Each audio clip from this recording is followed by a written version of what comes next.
Now students देखिए, class 10th के students को ये डाउट आपका आ रहा होगा, इस क्वेश्चन को आपने इंटरनेट पे सर्च किया होगा, ठीक है। तो इस क्वेश्चन को मैं आपको समझाता हूं कि ये क्वेश्चन क्लास 10th में क्यों पूछा गया। अब इसका जो आंसर आ रहा है वो both assertion and reason are true but reason is not the correct explanation of assertion. ऐसा कुछ आपने किसी सैंपल पेपर के सॉल्यूशन में या इंटरनेट पे आपने देखा होगा, तो मैं आपको समझाता हूं। देखिए बच्चों, ये क्वेश्चन सबसे पहले एग्जाम में इसलिए पूछा गया क्लास 10th में क्योंकि यहां पर आपकी नॉलेज चेक करी जा रही है। कौन सी नॉलेज चेक करी जा रही है, ध्यान से सुनिए। यहां पर क्लास 9th का आपका नॉलेज चेक किया जा रहा है atoms and molecules and structure of atom वाला, है ना। कौन सा चैप्टर, आप स्ट्रक्चर ऑफ एटम बोल सकते हो क्या, आप स्ट्रक्चर ऑफ एटम वाला चैप्टर अपना बोल सकते हो। पहले समझ लीजिए कुछ कॉन्सेप्ट बच्चों, फिर मैं इसको आपको समझाता हूं कि इसका आंसर ऐसा क्यों आ रहा है। सुनिए ध्यान से बच्चों, ये बताइए जब क्लास 9th में आपने एटम वाला चैप्टर पढ़ा था, ठीक है ना। मान लीजिए कोई एटम है, जस्ट ऐसे ही मैं आपको दिखा रहा हूँ। किसका एटम लेना चाहते हो, किसी का भी एटम ले लो भाई। चलो मान लो हम इसमें मैग्नीशियम का एटम ले लेते हैं, जस्ट आपको एग्जांपल दे रहा हूं मैं, है ना। तो मैग्नीशियम का बच्चों आपका जो एटॉमिक नंबर होता था, ठीक है, वो आपका 12 होता था, ठीक। तो इसमें इलेक्ट्रॉन भी 12 होंगे, सही बात है कि नहीं बताइए, ठीक है। अब देखिए इसका जो इलेक्ट्रॉनिक कन्फिग्रेशन है वो 2,8,2, ठीक, यही होता था, ठीक है। मैं आपको ये बताना चाहता हूं यहां पर बच्चों, अगर एटम आपका न्यूट्रल होता था, ठीक है, अगर एटम आपका न्यूट्रल होता था, भाई देखिए यहां पर आपका न्यूक्लियस होता है, अंदर न्यूक्लियस में प्रोटॉन और न्यूट्रॉन होते हैं, बोलिए हाँ। न्यूक्लियस में जो सेंटर होता है वहां प्रोटॉन होते हैं और न्यूट्रॉन होते हैं। भाई न्यूट्रॉन चाहे जितने भी हो, न्यूट्रॉन वैसे इसमें जो भी होते हैं उससे मतलब है नहीं आपको, न्यूट्रॉन होंगे 24 माइनस 12 12 होंगे, न्यूट्रॉन से मतलब नहीं, बिकॉज न्यूट्रॉन पे कोई चार्ज नहीं होता, इतना पता है, जल्दी से बताइए। न्यूट्रॉन न्यूट्रल होते हैं, उस पर कोई चार्ज नहीं होता है, जल्दी से बताइए, ये बात आप लोग को पता है, ठीक है, ये बात तो आप लोग को पता है, ठीक है। तो न्यूट्रॉन की बात मत करिए क्योंकि अभी आप डील कर रहे हो मूविंग चार्जेस से, क्योंकि आपको पता है जब भी मूविंग चार्जेस होंगे तभी क्या होगा, जब भी मूविंग चार्जेस होंगे तभी external magnetic field moving charges पे फोर्स लगाती है। ध्यान से सुनिएगा, इतना भी आपको पता होना चाहिए, नहीं पता तो मेरी बातों को सुनिए। मैग्नेटिक फील्ड जो होता है मूविंग चार्जेस पे फोर्स लगाता है, ये मैंने स्टार्टिंग में ही बताया था। चलिए यही बात पहले ही बता देता हूं आपको। मान लीजिए बच्चों मेरे पास कोई चार्ज है, कोई चार्ज है, ठीक है, मान लो इलेक्ट्रॉन है, चलो चार्ज पार्टिकल है, नेगेटिव चार्ज पार्टिकल। अब देखो इलेक्ट्रॉन अगर रुका है कहीं पर, अगर ये रुका हुआ है ना, और हमने क्या करा, मान लो ये रेस्ट पे, मान लीजिए इलेक्ट्रॉन हमारा किस पे है, रेस्ट पे मान लीजिए, तो क्या कोई, मान लीजिए इस पे हमने एक एक्सटर्नल मैग्नेटिक फील्ड लगाया, तो क्या इसके ऊपर कोई फोर्स लगाएगा, एक्सटर्नल मैग्नेटिक फील्ड क्या इसके ऊपर कोई फोर्स लगाएगा, बताइए। क्या पढ़ाया था मैंने आपको, नहीं लगाएगा भाई। मैग्नेटिक फील्ड चलते हुए चार्जेस पे फोर्स लगाता है, मूविंग चार्जेस पे ही फोर्स लगाता है। मतलब समझो, अगर मैंने ध्यान से सुनिए, अगर मैंने इस तरीके से, मान लीजिए मैंने यहाँ नॉर्थ पोल रख दिया इस तरीके से, ठीक, और मैंने यहाँ एक साउथ पोल रख दिया, तो नॉर्थ से साउथ की तरफ ये मैग्नेटिक फील्ड है, ठीक है। तो मैग्नेटिक फील्ड चलते हुए चार्जेस पे फोर्स लगाती है, रेस्ट पे जो चार्ज होगा उस पर कोई फोर्स नहीं लगेगा। यानी कि ये जो रेस्ट पे इलेक्ट्रॉन है, no force on electron, no force on electron, no force on electron, ठीक है। लेकिन अगर वहीं पर बच्चों ये मूविंग चार्जेस अगर हो जाएं, अगर ये मूविंग चार्जेस हो जाए, मान लीजिए कुछ इस तरीके से ना, डायग्राम हम सेम कॉपी कर लेते हैं, ये देखिए इस तरीके से, ठीक है। अब आपकी मैग्नेटिक फील्ड लाइंस कुछ इस तरीके से नॉर्थ से साउथ, है ना।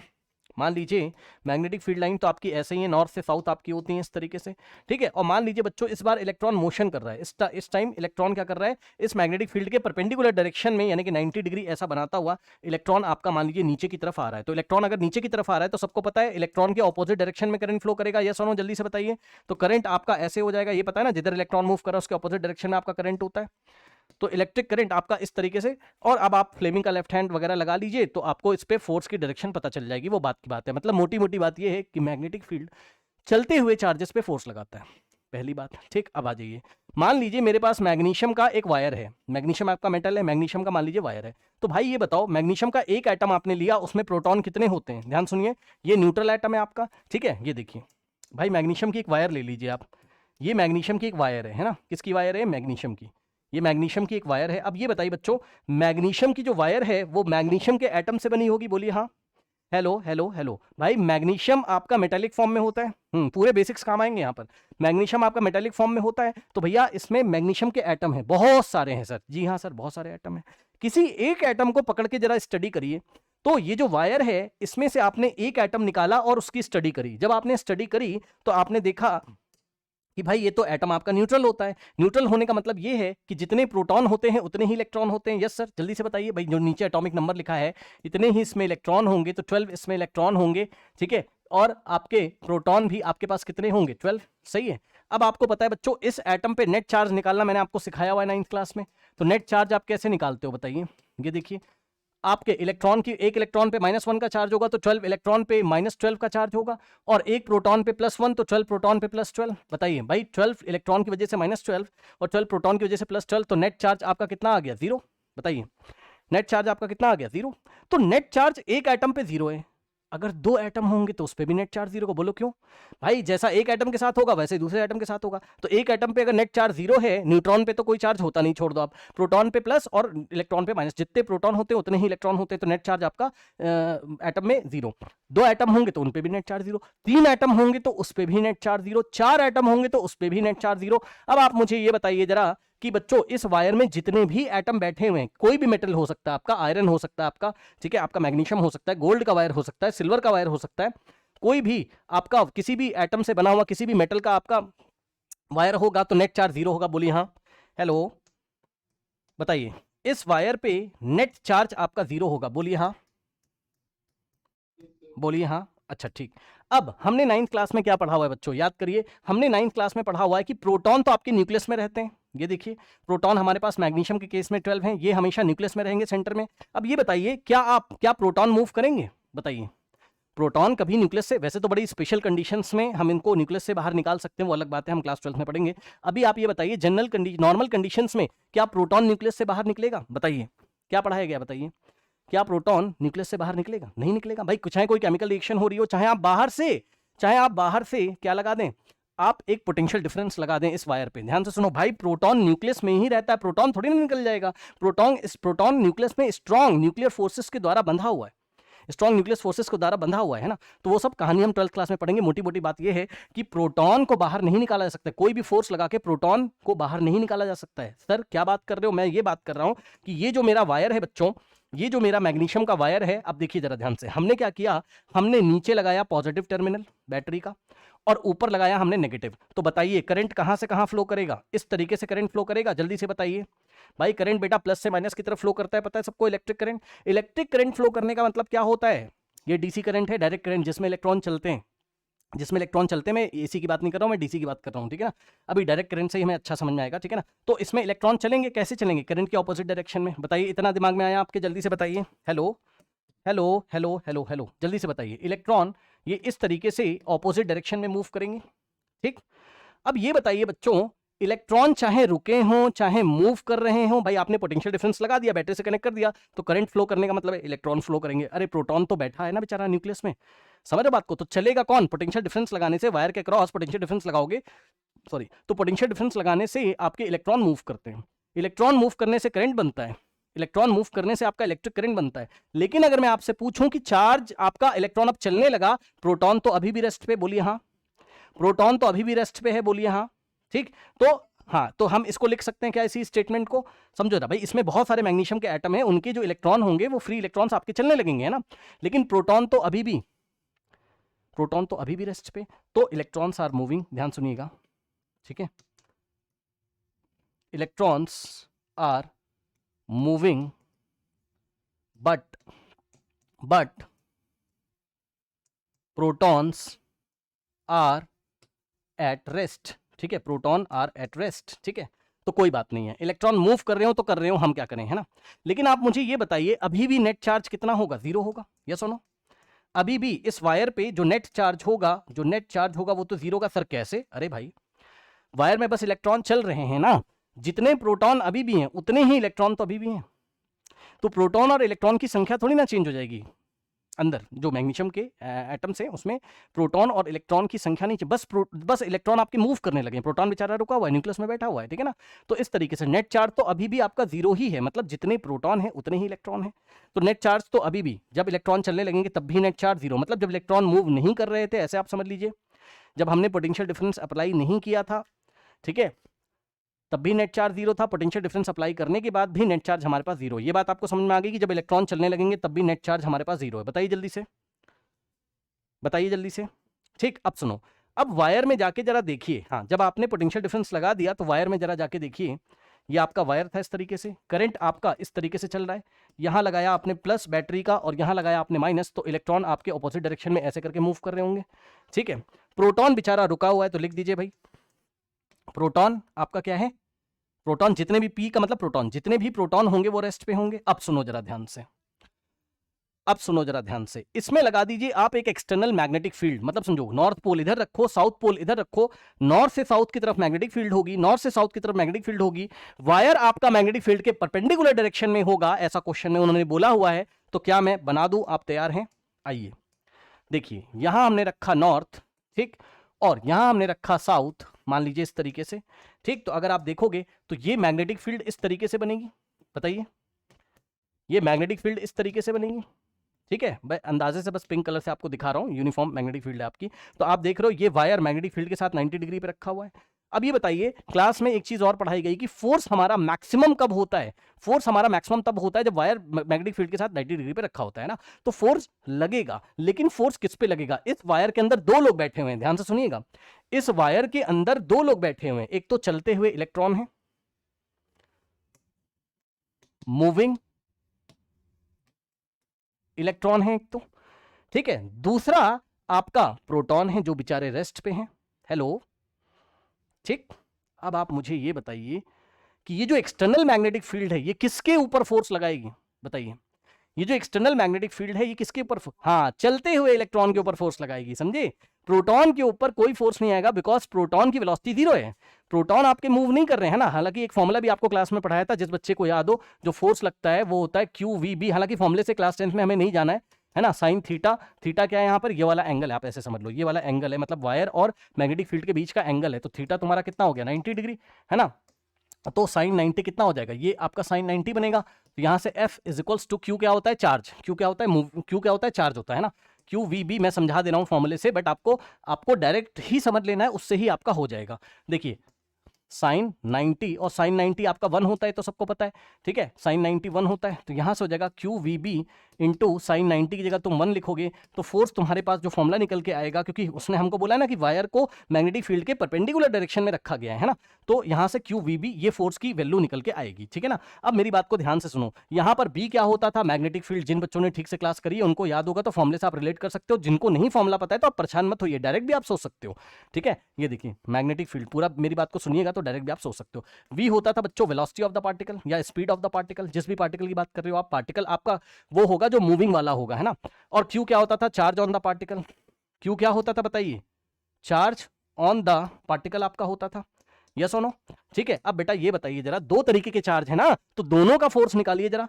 फोर्स ऑन द इलेक्ट्रॉन्स, आइए जरा भाई, फॉर्मूला तो दोनों के लिए वैलिड है ना बेटा, ठीक है। तो देखिए, force on the electron, FE का मतलब force on the electron. Electron पे कितना फोर्स लगेगा? इलेक्ट्रॉन का जो भी चार्ज होगा, इलेक्ट्रॉन पे चार्ज क्या होता है? E का मतलब अरे वही 1.6 × 10⁻19 कूलम वगैरह, है ना, ठीक है। तो इलेक्ट्रॉन का चार्ज और इनटू में, है ना, इलेक्ट्रॉन की कुछ ना कुछ स्पीड होगी। यस सर, जल्दी से बताइए, स्पीड ऑफ द इलेक्ट्रॉन को VE से लिखा। VE क्या है? Speed of the electron. क्या ये जीरो है?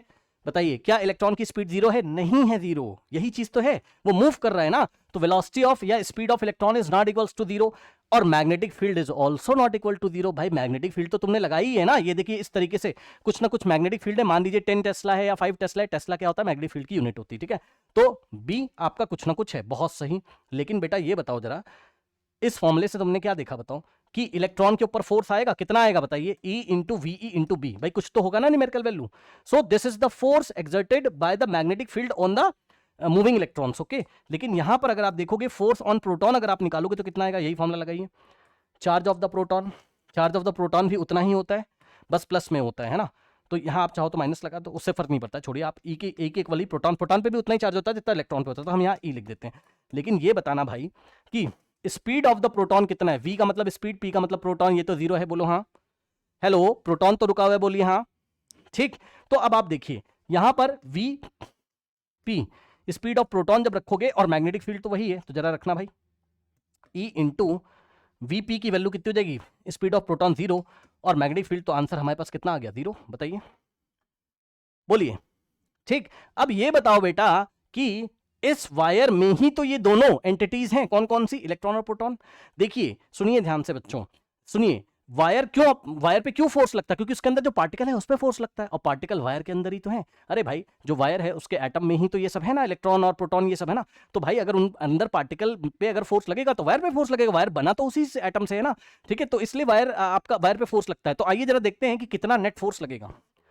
आइए, क्या आप टोटल फोर्स बेटा मुझे बता सकते हो? जल्दी से बताओ, F टोटल अगर मैं आपसे पूछूं, टोटल फोर्स अगर मैं पूछूं तो इलेक्ट्रॉन की वजह से तो इतना आएगा, yes sir, e into v e into b, और प्लस आपका प्रोटॉन की वजह से 0 आएगा। बोलिए हाँ।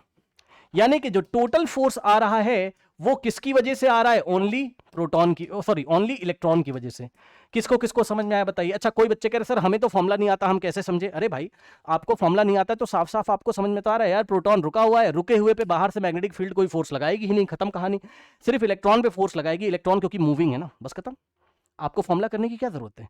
कोई डाउट है यहां तक बताइए, जल्दी से बताइए, कोई डाउट है यहां पर? नहीं है, ठीक। अब मेरी बात को ध्यान से सुनिएगा, अब मेरी बात को ध्यान से सुनिएगा, अभी खत्म नहीं हुआ है, सुनिए, इधर आइए, एक्सप्लेनेशन, इधर आइए, सुनिए मेरी बात को। उसने बोला एसर्शन में a current carrying straight conductor experiences a force when placed perpendicular to the direction of magnetic field. उसने बोला कि अगर एक करंट कैरिंग स्ट्रेट कंडक्टर है, मतलब किसी कंडक्टर में करंट जा रहा है, उसको अगर तुम मैग्नेटिक फील्ड के परपेंडिकुलर डायरेक्शन में रखोगे तो क्या उस पर कोई फोर्स लगेगा? जी हाँ, बिल्कुल सही बात है। तो एसर्शन तो ट्रू हो गया भाई, ध्यान से सुनिए। ए का मतलब एसर्शन इज ट्रू, ये तो मुझे अभी थोड़ा थोड़ा समझ में आ रहा है कि हाँ भाई एसर्शन मेरा ट्रू हो गया, चलो मान गए, ठीक। अब जब रीजन उसने बोला है तो ध्यान से सुनिए बच्चों, रीजन में उसने आपसे जो बात बोली है ना, उसने कहा है the net charge on a current carrying conductor is always zero. जी हाँ, जी हाँ। अगर आपका करंट कैरिंग कंडक्टर है तो उसमें भी तो नेट चार्ज जीरो होगा। अभी तो बताया था करंट कैरिंग कंडक्टर का मतलब है उसमें इलेक्ट्रॉन फ्लो कर रहा है, करंट उसमें फ्लो कर रहा है, इलेक्ट्रॉन उसमें फ्लो कर रहा है, इलेक्ट्रॉन चल रहे हैं, प्रोटॉन रेस्ट पे। लेकिन भैया नेट चार्ज तो, टोटल चार्ज तो उतने ही है जितने टोटल पॉजिटिव थे, उतने नेगेटिव है। पोटेंशियल डिफरेंस लगाने के बाद भी, अभी आपसे मैंने बात करी थी, ये देखिए, तो इलेक्ट्रॉन्स आर मूविंग, तब भी आपका नेट चार्ज कितना है? 0 है। तो ये भी बात उसने बोली तो ठीक है, ये भी बात उसने बोली तो थी, ठीक है, मतलब रीजन वाली बात भी मुझे सही लग रही है, तो रीजन इज ट्रू। अब सुनना मेरी बात को ध्यान से सुनिए।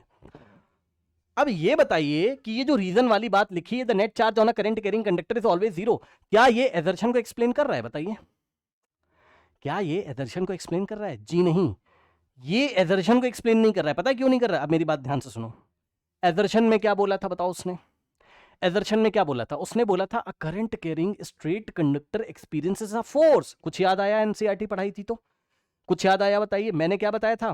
कुछ लोग भूल गए लग रहा है, आइए याद दिलाता हूं। न्यूटन का थर्ड लॉ किसको किसको याद आया? बताइए, न्यूटन थर्ड लॉ किसको किसको याद आया? मैंने बोला था कि जैसे ही इसमें मूविंग चार्जेस आपके, मतलब इसमें करंट फ्लो करेगा, इलेक्ट्रॉन इस तरीके से ऑपोजिट डायरेक्शन में, करंट आपका ऐसे, तो मैंने आपको बताया था कि एक करंट कैरिंग कंडक्टर कैसा बिहेव करता है? हेलो, एक करंट कैरिंग कंडक्टर कैसा बिहेव करता है? मैग्नेट जैसा। बोलो हाँ। हेलो, एक करंट कैरिंग कंडक्टर कैसा बिहेव करता है? मैग्नेट जैसा बिहेव करता है। याद आया? बताइए। तो अगर ये खुद ही मैग्नेट बन गया, अरे भूल गए हो क्या भैया? स्ट्रेट करंट कैरिंग कंडक्टर की मैग्नेटिक फील्ड लाइंस भूल गए हो क्या?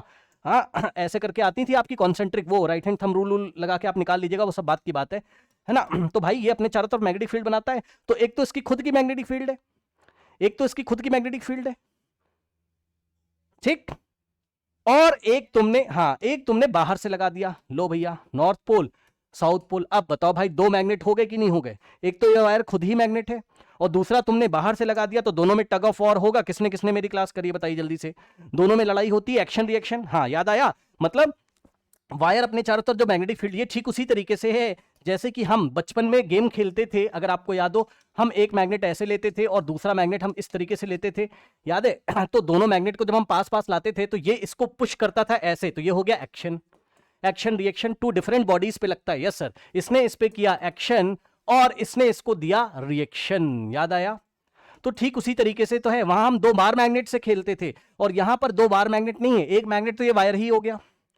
तो इसने, और बाहर से जो मैग्नेट आपने रखा हुआ है ये वाला, बच्चे बोलेंगे दो दो रखा है, तो आपने क्लास ठीक से नहीं करी बेटा। दो दो का मतलब है, बस हम दिखा रहे हैं आपको कि एक मैग्नेटिक फील्ड हमने लगाया हुआ है, तो बाहर भी हमारे पास मैग्नेटिक फील्ड है, दोनों मैग्नेटिक फील्ड में टग ऑफ वॉर होगा, ठीक है। ये बाहर वाले पे लगाएगा एक्शन, तो बाहर वाला इस पे लगाएगा रिएक्शन। ये सुनो, हेलो, यहां पे भी तो दो मैग्नेट है यार, है ना। एक तो ये खुद ही मैग्नेट है वायर, जो करंट कैरिंग कंडक्टर है, तो समझ रहे हो? आप कुछ भी बोल सकते हो कि इसने बाहर वाले मैग्नेटिक फील्ड पे, इसकी मैग्नेटिक फील्ड ने बाहर वाले मैग्नेटिक फील्ड पे लगाया एक्शन, तो बाहर वाले मैग्नेटिक फील्ड ने इस पे लगाया रिएक्शन। या आप बोल सकते हो बाहर वाले ने इस पे किया एक्शन, तो इसने बाहर वाले पे किया उतना ही रिएक्शन, ठीक है। तो यहां पर ध्यान से सुनिए, इस पे जो फोर्स आ रहा है, सुनो, बच्चे बोलेंगे सर रीजन तो हमें सर कौन सा रीजन ऐसा है जो करेक्ट एक्सप्लेनेशन दे रहा है? तो बेटा ये रीजन करेक्ट एक्सप्लेनेशन दे रहा है। अगर रीजन ऐसा होता ना, क्या, yes, action reaction, action reaction pair, अगर ऐसा कुछ बोलता आपको एग्जाम में, अब समझे, बताओ, अगर एक्शन रिएक्शन पेयर की बात करता ना, तब हम बोलते कि रीजन इज करेक्ट और reason is the correct explanation of assertion. किसको किसको समझ में आया बताइए? हेलो? हाँ, अगर रीजन में ये वाली बात बोल देता ना, न्यूटन का थर्ड लॉ फॉलो कर रहा है, ये सब कहानी अगर बोलता, तब हमारा असर्शन भी ट्रू होता कि किसी करंट कैरिंग कंडक्टर को हमने कहां रखा है, मैग्नेटिक फील्ड में, तो उसके ऊपर फोर्स लगेगा। इसकी करेक्ट एक्सप्लेनेशन कौन देगा? इसकी करेक्ट एक्सप्लेनेशन देगा न्यूटन का थर्ड लॉ, ठीक, कि वही एक्शन रिएक्शन जो हमने आपको समझाया। तो अगर ऐसा भी एग्जाम में क्वेश्चन आ सकता है, अगर ऐसा बना के आपको दे देगा रीजन में कि here the action reaction pairs are applicable, है ना, तो ये सब कहानियां कुछ लिख देगा न्यूटन थर्ड लॉ की, तो आप बोल दीजिएगा अब रीजन तो ट्रू है और रीजन अब करेक्ट एक्सप्लेनेशन ऑफ इस कंडीशन में रीजन इज द, आर का मतलब reason is the correct explanation of assertion. बताइए, कोई डाउट है? जल्दी से बताइए, जिसका भी डाउट था, जिसने मुझे सेंड किया था, कोई डाउट है? बताइए, पूरा क्लियर? ठीक, समझ गए ऐसा आंसर क्यों आ रहा है? तो मैंने शॉर्ट में सब कुछ आपको बता दिया, ठीक है, चलिए।